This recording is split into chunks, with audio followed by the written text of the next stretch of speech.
warahmatullahi wabarakatuh. Hey everyone, my name is Andi Sabirana Kaila. I will explain how to operate television. Instruction: first of all, plug the cable television into electricity.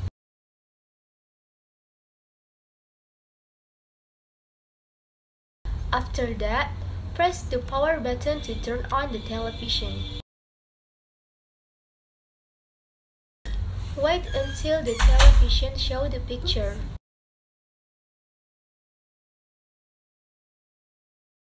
Choose the channel that you want to watch, use the remote or the button.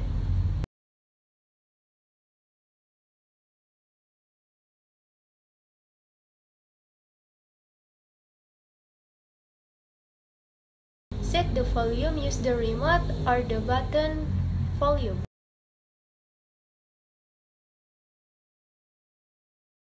Last, if you wanted to turn off the television, you can use the power button. That is all from me. Thank you. Wassalamualaikum warahmatullahi wabarakatuh.